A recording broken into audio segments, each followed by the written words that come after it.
एक समय की बात है।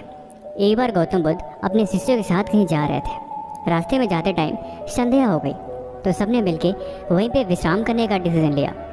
गौतम बुद्ध के शिष्य वहीं पे आराम करने लगे तो उन्हें पता लगा कि वहीं आसपास कोई घर है 2-4। गौतम बुद्ध ने बोला कि जाओ कुछ खाने की सामग्री लेके आओ। गौतम बुद्ध के शिष्य निकल पड़े। थोड़े दूर जाने के बाद उन्हें घर दिखाई दिया।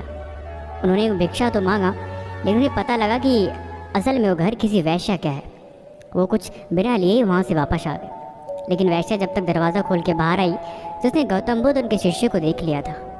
असल में वो वैश्या गौतम बुद्ध की बहुत बड़ी भक्त थी और वो मन ही मन उनके अनुसरण करती थी, उनके बताए गए मार्गों पर चलती थी। लेकिन उसका पेशा ही वैसा था, इस वजह से समाज से कभी एक्सेप्ट नहीं करता था और ना ही कभी इज्जत दिया करता था। वो वैश्या अपने घर से बाहर निकल गई और गौतम बुद्ध के कुछ दूर आके बोली, महात्मा क्या मैं आपसे कुछ आग्रह कर सकती हूँ? गौतम बुद्ध बोले, हाँ ज़रूर बताओ। वैश्या ने बोला कि क्या आप मेरे घर के अंदर एक रात विश्राम करना चाहेंगे? ये सुन के सारे शिष्य हैरान रह गए कि ये क्या बात कर रही है। उन्होंने गौतम बुद्ध से आग्रह किया कि प्रभु आप प्लीज़ इसे नज़रअंदाज करें। ये बहुत ही एक नीची गिरी हुई एक वैश्या है, इसकी बातों में ना है। गौतम बुद्ध ने बड़े ही प्यार की तरफ उसकी तरह देखा और बोला कि मैं तुम्हारी बात ज़रूर मानूंगा। इतना कहते ही गौतम बुद्ध अपने ध्यान में लीन हो गए। वैश्या खुशी खुशी अपने घर के अंदर चली गई। रात का विश्राम के टाइम गौतम बुद्ध से कुटिया की तरफ जा रहे थे तो सारे शिष्यों ने उन्हें बहुत मना किया।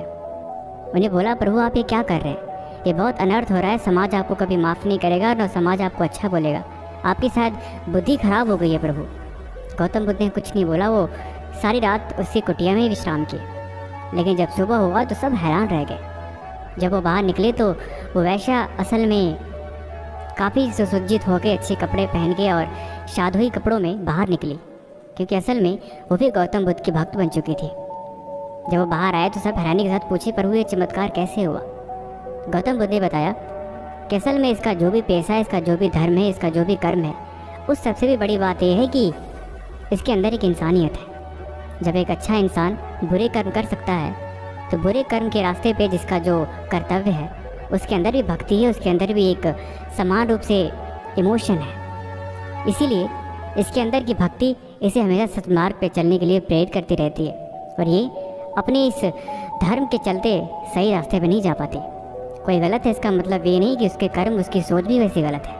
कभी कभी इंसान के धर्म कुछ ऐसे बन जाते हैं कि इंसान वैसे हरकतें करता है, जैसे एक मछली मारने वाला या फिर एक बढ़ई जिसका काम ही है हत्याएं करना या फिर जिसका काम ही है मीट मछलियों की सप्लाई करना।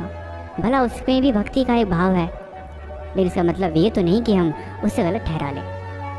इतना सुनते ही गौतम बुद्ध के सारे शिष्य शर्मसार हो गए। उन्होंने उनसे माफ़ी मांगी और वो अपने अपने रास्ते पर चले गए।